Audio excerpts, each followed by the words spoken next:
मंत्रमूलं गुरुर्वाक्यम्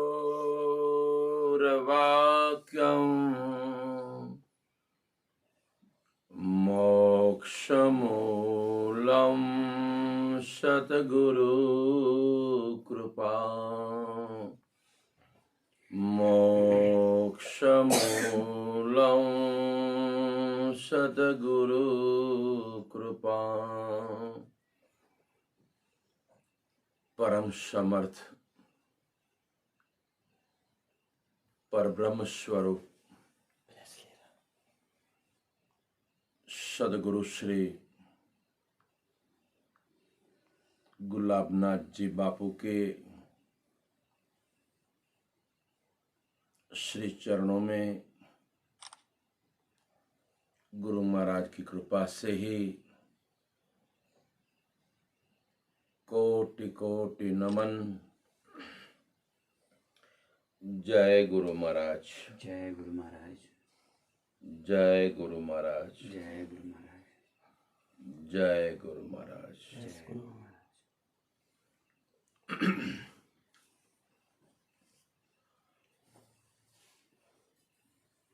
जिन पर परमात्मा की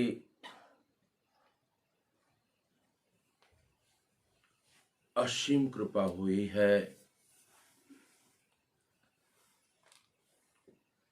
उसी के जीवन में समर्थ प्रगट सदगुरु की कृपा बरसी है और उन कृपा से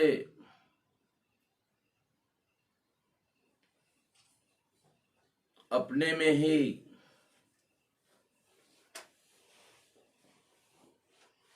वास्तविक स्वरूप कहो, परमात्मा कहो कि ब्रह्म कहो कि आत्मा कहो कि चैतन्य शक्ति कहो, जिसमें अभेदता की जागृति हुई है, ऐसे परम उपदेश से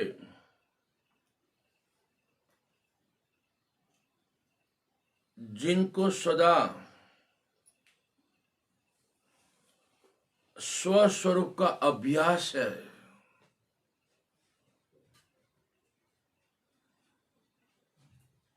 तो यहां महापुरुष हमें स्वस्वरूप का अभ्यास के लिए क्यों कहते हैं?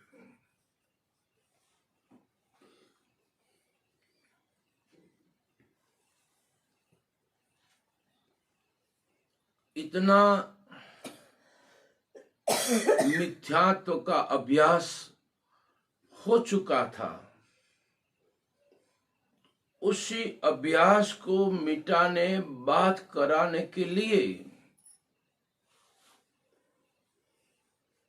बार बार अपना स्वस्वरूप का मन से उस पार का चिंतन। जैसे एक बाल्टी में गंदा पानी है,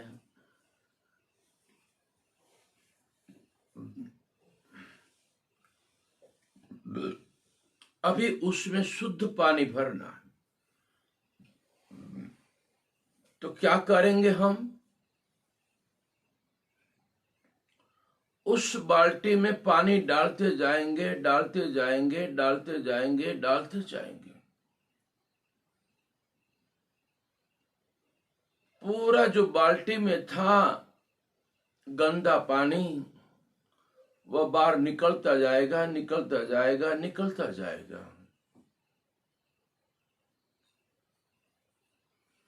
और प्रभाव अभी शुद्ध पानी का पड़ता है। ऐसे ही वशिष्ठ महाराज भी राम जी को कहते हैं कि तू जो आत्मपद पाया है उनका अभ्यास में रत में रहना। कई लोग इस जानने मात्र से उसी अभ्यास बढ़ाते नहीं, इस नश्वरता के तरंगों में फिसल जाता है। इसलिए कबीर साहब ने कहा बहुत काल तक कर अभ्यास, बहुत काल तक। और कई महापुरुष ने ऐसे कहा श्वासोश्वास में तेरी सुरता बनी रहे।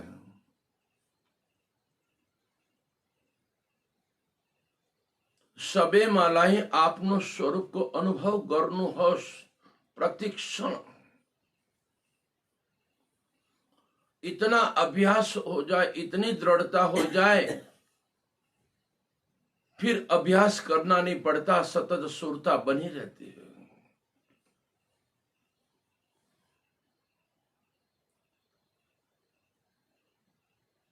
इसलिए अभ्यास की बात बताई।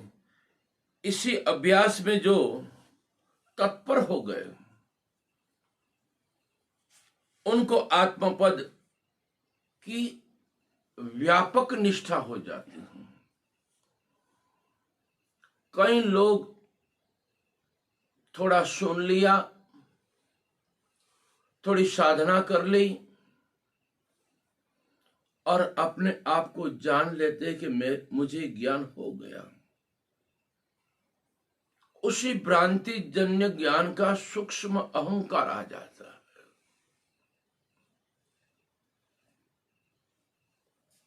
ये अहंकार हमारे में न वापिस आ जाए और नित्य जो हमारा नित्य सनातन सत्य स्वरूप है उसी की अखंड जागृति हो जाए।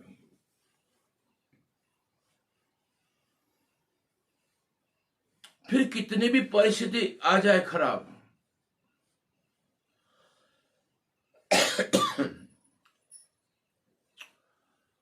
हमारे गुजरात में एक सदगुरु गंगा सती हो गए।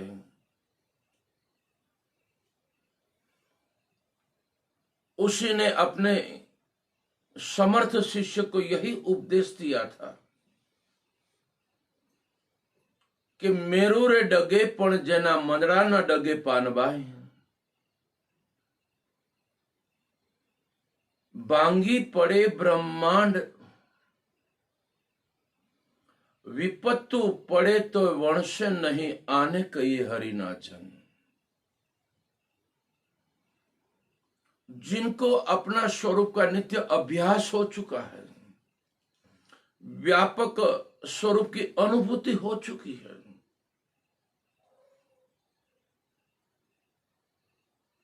उनको इस भ्रांति में संसार की कैसी भी परिस्थिति आ चुके, यानी इस शरीर में कितने भी कीड़े पड़े, सारा समाज विरुद्ध हो जाए, गुरु भाई और गुरु भक्तों अपने शिष्य भी विरुद्ध हो जाए, लेकिन जिसने अपने गुरु तत्व में पूर्ण निष्ठा हो चुकी है उसकी कोई असर नहीं होता। वो क्या कहता है, कुछ बना ही नहीं है, कोई हमसे दूर हुआ ही नहीं, हमारी कोई निंदा कर सकता ही नहीं।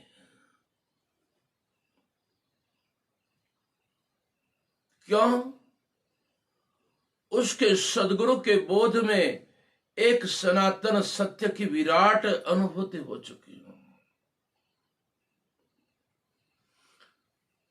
यहां गंगा सत्य के ब्रह्मांड पूरा जलकर खाक हो जाएगा। ज्ञानी के चित्त में कोई फर्क नहीं पड़ेगा। न ज्ञानी उस संसार के विरोध करेगा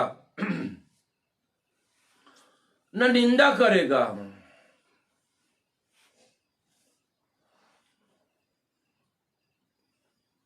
न वो दुखी होगा। क्यों? उस सदगुरु के परम बोध में उसकी व्यापक निष्ठा हो चुकी है कि अब संसार है ही नहीं, एक गुरु तत्व के सिवाय कुछ नहीं।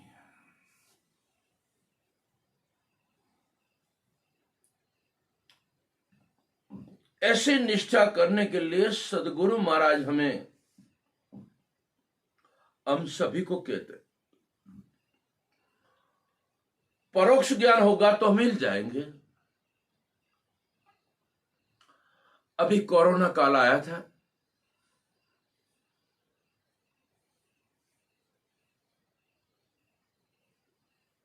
किसी को सत्संग नहीं मिलता था और किसी को मौत का भी डर था।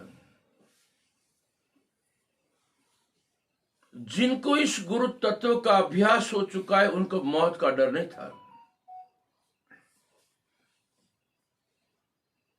मेरा जन्म ही नहीं है ना, मृत्यु भी नहीं है।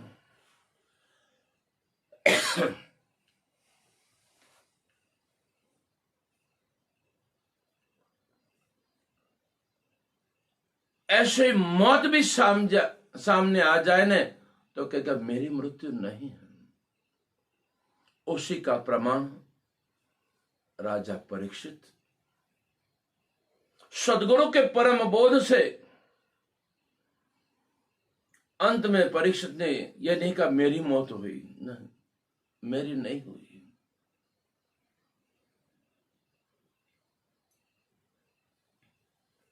क्योंकि सदगुरु की कृपा उसने 7 दिन में पचा ली थी, अभ्यास दृढ़ कर लिया था।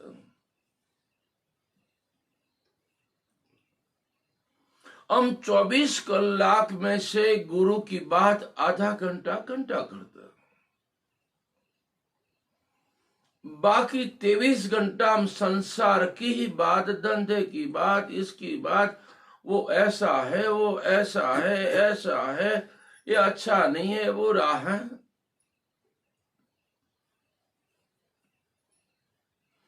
जो अपनी शुरता जो गुरु तत्व में लगनी चाहिए वो गुरु तत्व में नहीं रहती।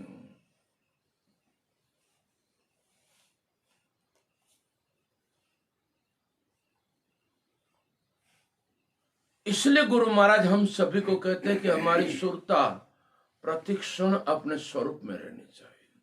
सुरता माना अपना ज्ञान अपने आप में रहना चाहिए।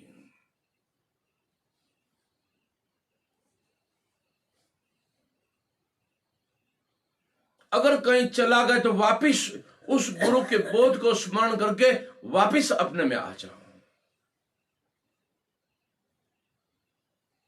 अभी तक बहुत कर लिया, अनंत अनंत जन्मों से ये करते आए थे। अभी अपने स्वरूप की जागृति के लिए पर धर्म की कोई चिंता नहीं और स्वधर्म का चिंतन।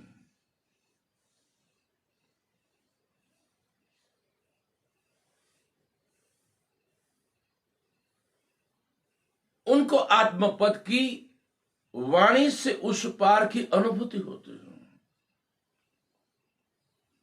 जो अज्ञानी है,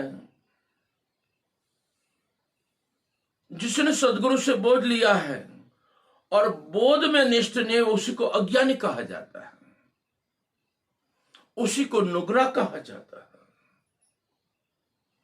और जिनको ये पता ही नहीं है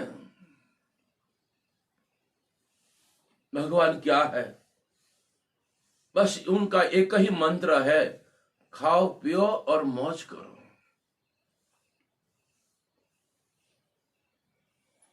ऐसे अज्ञानी राग और द्वेष में जलते रहते हैं प्रतिक्षण। मेरा पड़ोसी ऐसा है, मेरी घरवाली ऐसा है, मेरा पति ऐसा है, मेरी पत्नी ऐसी है, मेरे बच्चे ऐसे हैं। एक गाय भी ऐसी है, एक भैंस भी ऐसी है। एक महात्मा गाय को मार रहे थे। हमने महात्मा को कहा, महात्मा जी आप तो बोलते हैं कि सब में परमात्मा है, तो गाय में कौन है?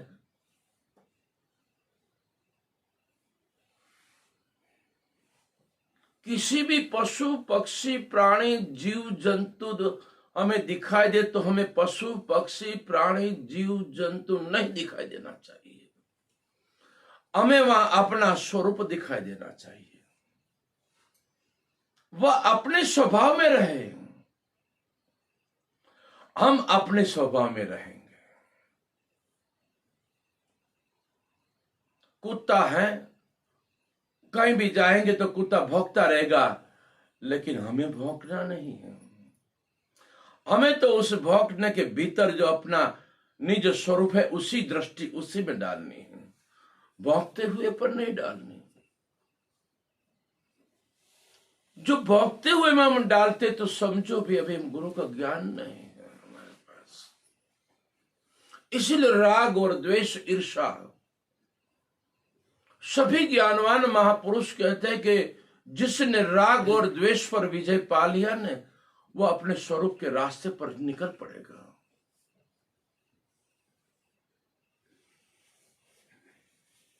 एक एक क्षण राग और द्वेष अज्ञानी करता, एक एक क्षण।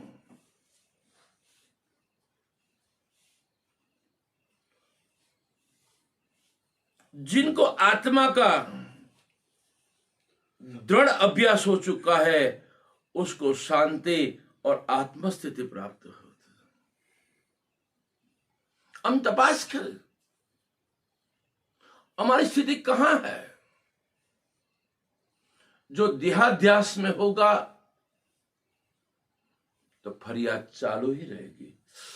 अभी से सोचा, बहुत ठंडी लगती है,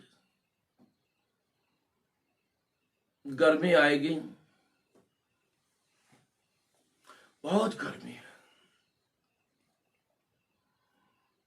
पानी आएगा, बहुत बारिश आती है।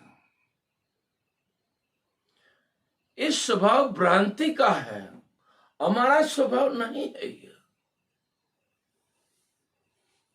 हम अपने स्वभाव में रहे बस।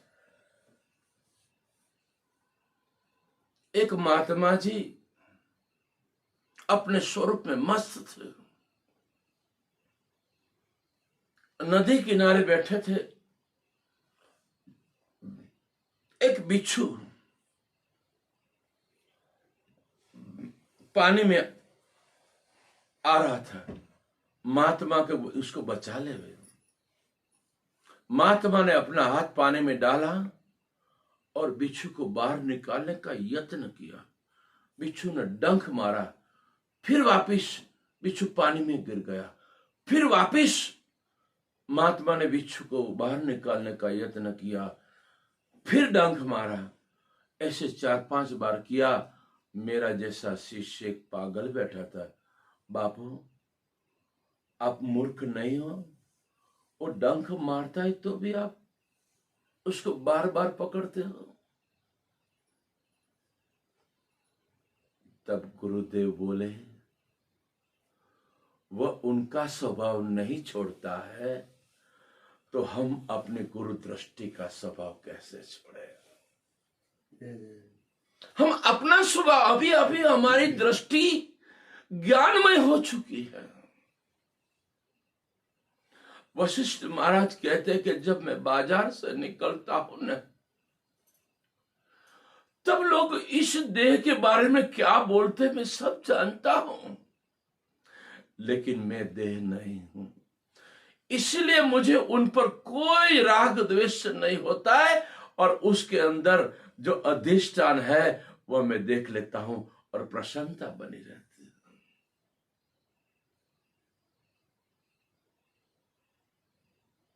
अगर हमने लाल कलर के चश्मे पहन लिए हैं तो हमें सब जगह पर लाल ही दिखाई देना चाहिए। ऐसे ही हमारी अज्ञानता के, भ्रांति के, मिथ्यात्व की सब बाहर हो चुका है, तो अभी हमें कोई फरियाद करने का अधिकार नहीं है।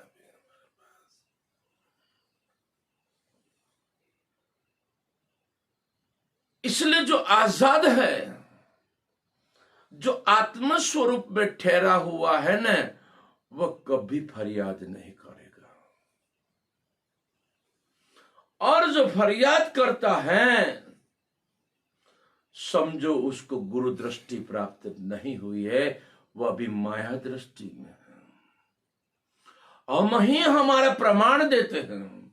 बाहर से हम साधु का वेश बना लें, अच्छी अच्छी ज्ञान की बातें करें, लेकिन छोटी छोटी परिस्थितियों में हमारा असल स्वरूप का पता चल जाता है।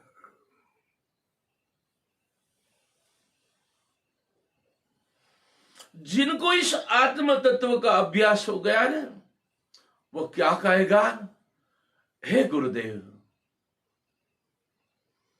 अब तेरी मर्जी पूर्ण हो, कोई मेरी मर्जी नहीं, तेरी मर्जी हर हाल में मस्त है, तो मैं भी हर हाल में मस्त हूं। बस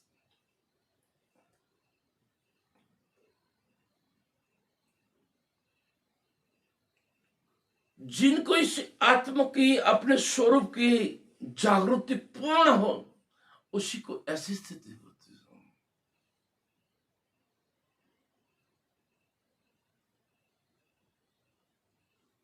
कितना भी दुख आ जाए, राजपाट भी चला जाए, यानी भोजन भी न मिले, फिर भी ज्ञानी अपने स्वरूप में मस्त रहता है। तुम जितने समाचित होते जाओगे, सारी दुनिया तुम्हारे चरणों के नीचे होगी, समत्व स्थिति प्राप्त हो जाएगी। यहां तो जब अच्छा अच्छा मिले तब समता, और जब दुख आ जाए तब विषमता। एक गुरु भक्तों की निशानी नहीं है।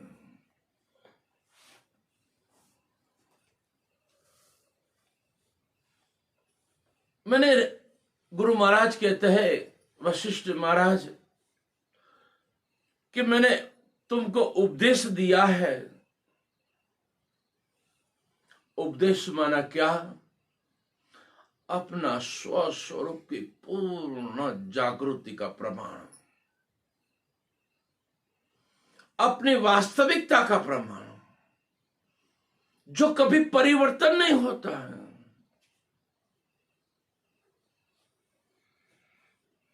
अपनी प्रसन्नता में कभी परिवर्तन नहीं होगा, जो मन की प्रसन्नता में परिवर्तन होता है, लेकिन निज तत्व की जो प्रसन्नता है, उनका जो स्वभाव है निज स्वरूप का, उसी में कभी भी समत्व स्थिति सदैव बनी रहती है।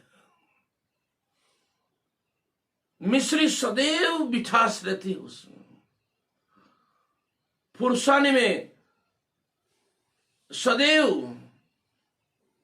पीरोलाक्षी, सदैव वो अपना स्वभाव नहीं छोड़ते। तो हम गुरुमुखी हैं, हम इस रास्ते पर चले हैं।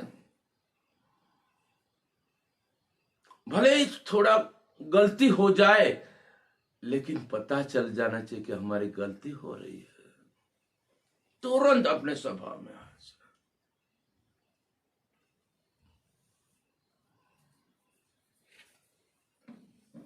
उनका अभ्यास होगा, हे राम जी, आपको उनका पूरा अभ्यास होगा ही। गुरु ने पॉजिटिव विचारधारा डाली,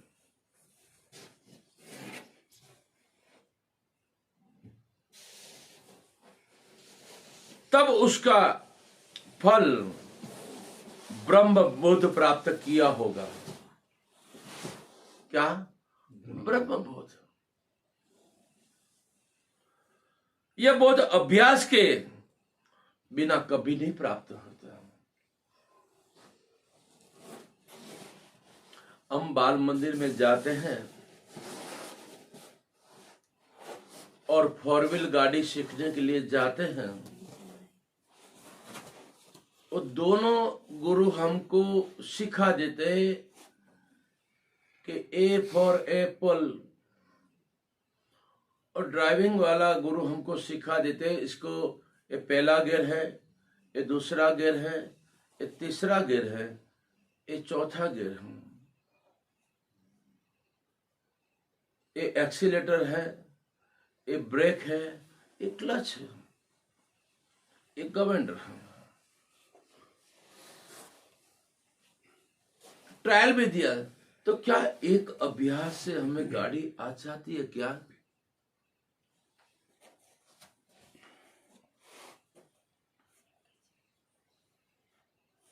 ऐसे ही यहां वशिष्ठ महाराज कहते हैं बोध का अभ्यास के बिना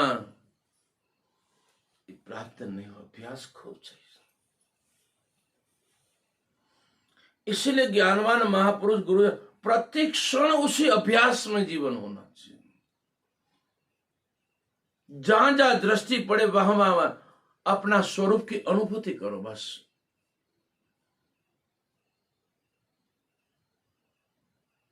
सबे मालाई आपनो स्वरूप को अनुभव करनो सबके अंदर।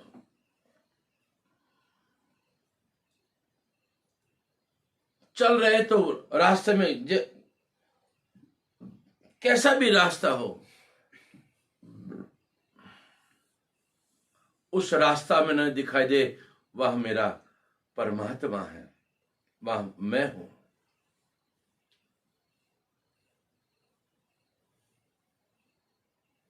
हम किसी ऑफिस के कार्य के लिए गए और ऑफिस में कार्य में लाइन में खड़ा रहना पड़े 1-2 घंटा, तब हमारे में वेदना खड़ी हो जाती है। ये सारे स्टाफ वाले कैसे आदमी है, काम करते ही नहीं। जय जय। उसी अवस्था में भी हमारी क्षमता बनी रहनी चाहिए। वो उनका स्वभाव है, हमारा स्वभाव नहीं है। वो हमारा स्वभाव तो वहां अपने आप को निहारना, बस अपनी स्वरूप की समत्व स्थिति में रहना है, वो अपना स्वभाव है। अब बस में बैठो, कहीं भी जाओ, चारों तरफ फरियाद फरियाद फरियाद फरियाद फरियाद। ये राजकारण वाले ऐसे है, वो ऐसे है, वो ऐसे है, उनको कुछ बात। लेकिन हम जब काम करते तब कैसा करते? हम वही जगह पर ऑफिस में काम करते तो हम कितने निष्ठा से करते।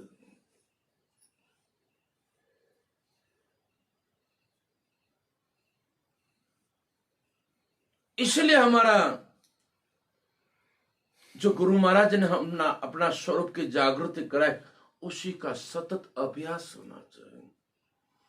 कई लोगों को गुरुमुखी होते फिसल जाते, उसका कारण यही है, अभ्यास की कमी। एक या सदगुरु के बोध को बराबर समझ नहीं पाए,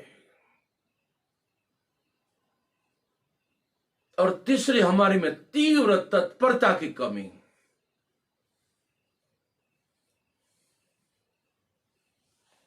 तभी ऐसा होता है।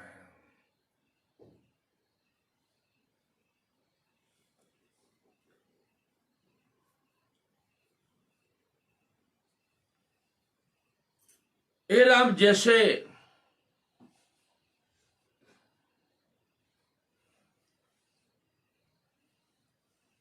कैसी भी परिस्थिति आ जाए तुझे अपना स्वरूप का स्मरण होना चाहिए।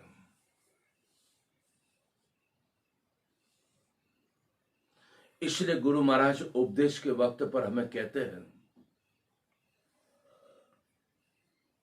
आप ऐसा ऐसा अपना स्वरूप की जागृति का अनुभव करो हर रोज।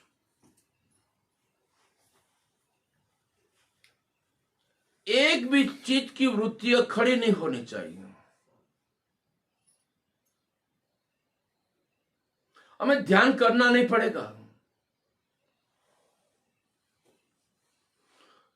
प्रतिक्षण ध्यानस्थ स्थिति रहेगी। जैसे हम पुरुष है तो प्रतिक्षण हमारी ध्यानस्थ स्थिति है। कोई हमको कहेगे, ए बहन जी इधर आओ, हमें पूर्ण अपने पर विश्वास होगा तो हम कुछ भी नहीं बोलेंगे। और हम पूर्णता नहीं होगी, मूर्ख, मैं स्त्री नहीं हूं, मैं पुरुष हूं, अगर ऐसा भी कहे तो हम पर भी शंका है।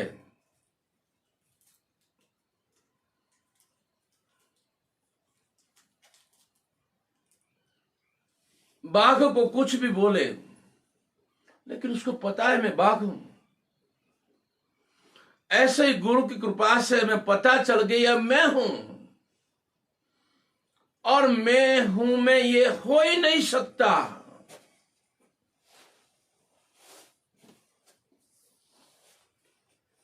कि निश्चय नहीं हुआ होता लगता है।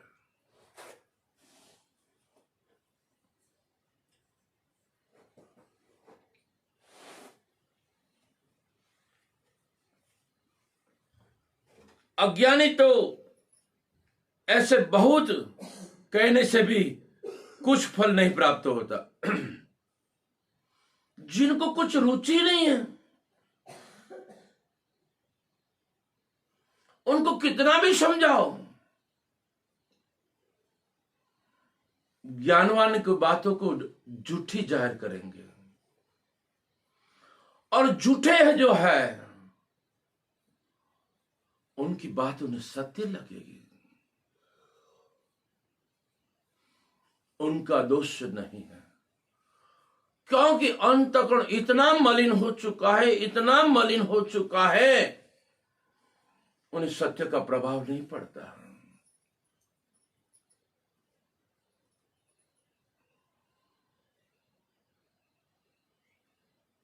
जब हम सत्य के राह पर चल पड़े हैं तो कभी भी मुड़कर असत्य को मत देखें, मुड़कर भी।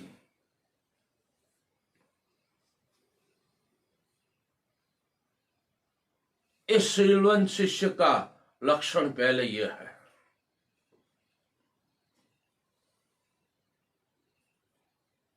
अपने आप में ही रहे,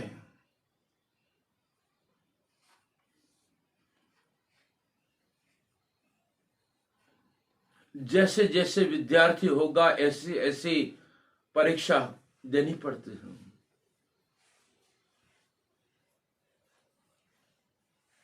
डॉक्टर का अभ्यास सी होगा, उसको डॉक्टर के प्रमाण के एग्जाम देनी पड़ेगी। और जिनको अपने व्यापक स्वरूप में निष्ठा करनी है तो उनको भी ऐसी बड़ी एग्जाम आती रहती हैं। उसी में हमें इस एग्जाम में क्या करना है, बस उसी में समत्व स्थिति, शांत स्थिति, आनंद स्थिति और सर्वत्र में ही हूं। अब मैं नहीं हूं, अब गुरु महाराज ही है, ऐसी जागृति की तरफ। मैं होगा, मैं माना ये मिथ्यात्व, मन भाव। और जब सदगुरु माना सनातन सत्य, समत्व जागृत है। शायद भूल हो जाए, लेकिन पता चले तो तुरंत आ जाए। लेकिन कोई हमको बताने का यत्न करे आप गलत रास्ते चल रहे हो, तो हमें बताने वाले पर ईर्ष्या होती है।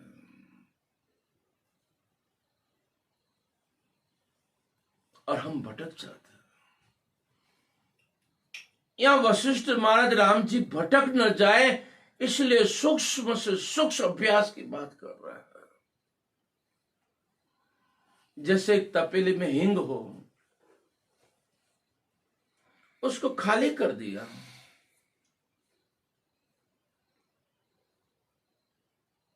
फिर भी इस तपेली में से बास नहीं जाती हींग की, तो बार बार उन्हें साबुन से साफ करना पड़ता है। 5-6 बार साबुन करो।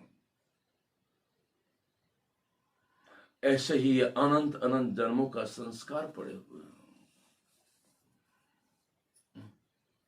उसको निकालने के लिए लेश मात्र भी अहंकार और भेद न बचे। इसलिए वशिष्ठ महाराज कहते हैं अभ्यास चाहिए। और कई लोगों ऐसे के अभ्यास की क्या जरूरत है? अभी वो किसको अभ्यास की जरूरत नहीं है? जिनकी ब्रह्म स्वरूप में व्यापक निष्ठा हो चुकी है उनको अभ्यास की जरूरत नहीं है। जो कॉलेज में लड़का चला गया उनको अभ्यास की कोई जरूरत नहीं। ए फॉर एप्पल कहने की कोई जरूरत नहीं है। जिनकी स्थिति नहीं है उन्हीं के लिए अभ्यास की बात करते हैं। अभी हमें देहाध्यास करने की जरूरत नहीं है। हम बोलते नहीं है मैं देह हूं, मैं देह हूं, मैं नेपाली हूं, मैं पटेल हूं, मैं धिताल हूं, कभी नहीं कहते। दृढ़ निश्चय है। ऐसे ही हमें हमारा वास्तविक स्वरूप का सदगुरु की कृपा से दृढ़ निश्चय हो जाए।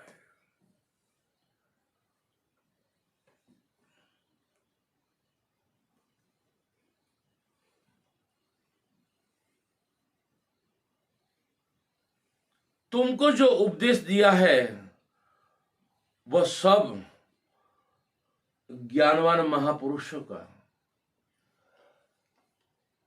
वेदों का सार कहा।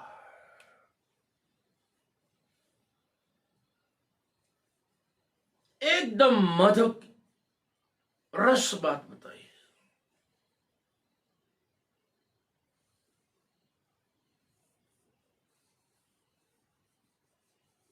अगर हमारी कहीं भी भूल थती हो तो उसको तुरंत सुधार लेनी चाहिए। ऐसा बार बार मौका नहीं मिलेगा और सदगुरु भी बार बार नहीं मिलेंगे।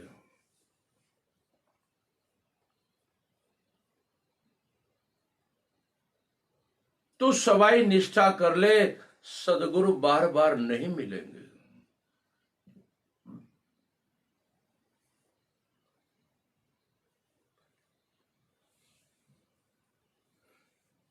इतना पवित्र मनुष्य तन मिला है, सदगुरु मिले हैं, सदगुरु का परम बोध मिला है, तो हमारा सहजता से अभ्यास हो जाना चाहिए।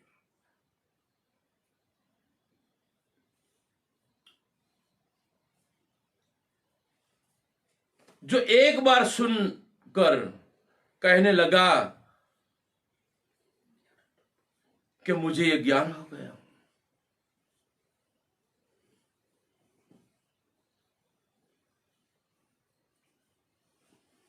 उसकी भ्रांति की निवृत्ति नहीं होती। निश्चय नहीं हो पाता।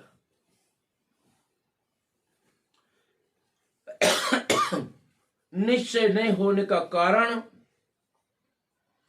एक तो अपने में पूर्ण विश्वास नहीं है, पूर्णता नहीं है, और दूसरा हमारे सदगुरु में हमारी पूर्णता नहीं है। सदगुरु में संशय ढूंढते रहते हैं, दोष ढूंढते रहते हैं, और हमारे में नेगेटिवता है।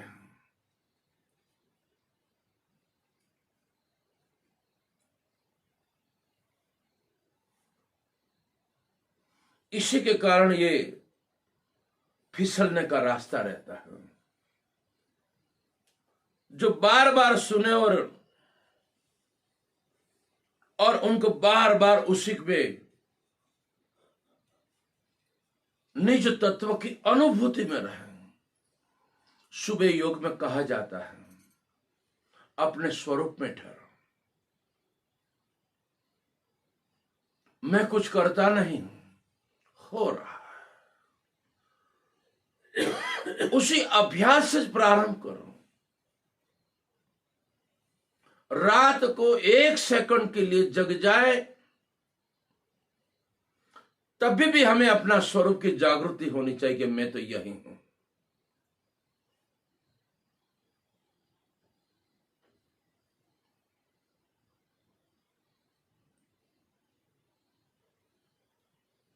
जैसे प्रकाश में अंधकार का प्रवेश नहीं हो सकता है, ऐसे ही आत्मनिष्ठ जिनके सदगुरु की बोध प्राप्त किया, उनके अंधकार का प्रवेश कर ही नहीं सकता, निश्चय जिनको हो गया हो। ये हमारा ही दोष है। और फिर दोष निकालते किसका? गुरु का। विश्व के किसी भी धर्म के, किसी भी संप्रदाय के ज्ञानवान महापुरुषों का दोष निकालना नहीं चाहिए। हमारी योग्यता अनुसार ऐसे ऐसे मिलते जाएंगे और ऐसी ऐसी हमारी स्थिति हो जाएगी। हम पहली कक्षा में हमारे गुरु अलग थे, दूसरी कक्षा के गुरु अलग थे, 10वीं कक्षा के गुरु अलग थे। ऐसे ऐसे हमारे जीवन में स्थिति आती जाएगी, ऐसे ऐसे हमें व्यापक स्वरूप की स्थिति होती जाएगी।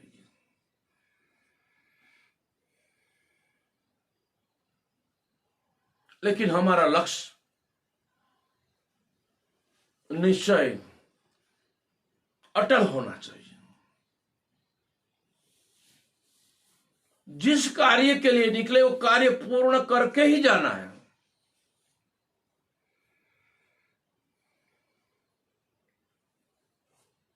कोई भरोसा नहीं शरीर कब छूट जाएगा।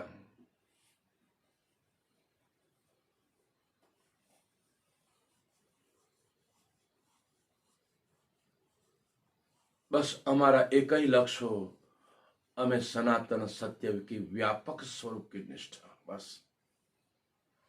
और कुछ मिले कि न मिले, हमें कुछ फिक्र नहीं। गुरुदेव से यही प्रार्थना करनी चाहिए। चाहे नेपाल के बड़ा प्रधान हो जाओ, शांति नहीं रहेगी। 5 साल आपका जय जयकार के साथ निंदा भी होती रहेगी। आपकी कुर्सी खींचने के लिए सब तैयार है। एक बार गुरु के कुर्सी में बैठ जाओ, दुनिया की कोई ताकत नहीं आपको दुखी कर सकती। कोई आपको मार भी नहीं सकेगा।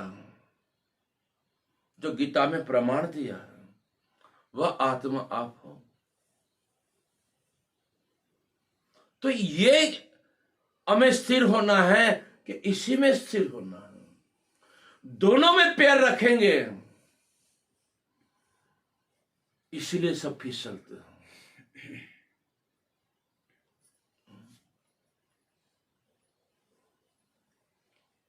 हे गुरुदेव, मुझे कुछ नहीं चाहिए। तुम जिस स्वरूप में विराजमान हो, उस स्वरूप की स्थिति चाहिए। चाहे भोजन मिले कि इस नश्वरता को मिले कि न मिले, कोई फरियाद नहीं करूंगा। बस मुझे तो जिस स्वरूप में ठहरा है ना, उस स्वरूप की हर प्रतिक्षण की विराट स्थिति की हमें अनुभूति करा दे। बस हमारी मांग कैसी है, हमारी तड़प कैसी है, हमारा लक्ष्य कैसा है, उसी पर हमें ये सब कुछ मिलता है। तो गुरु महाराज की कृपा से जो अपना स्वरूप का जिन जिन को विस्मरण हो चुका है,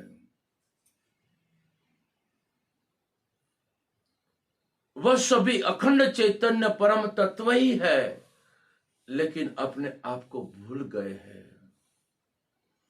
उन सभी जीवात्माओं को गुरुदेव कोई समर्थ, कोई सच्चे ब्रह्मनिष्ठ महापुरुषों का सभी को संग हो और सभी में तीव्र वेदना प्रकटे और निज आत्मबोध प्राप्त हो और सभी इसी आत्मबोध की प्रत्येक क्षण जागृति रहे, बस इतनी कृपा करना मेरे गुरु, इतनी कृपा करना, इतनी कृपा करना। बोलो सदगुरु महाराज की।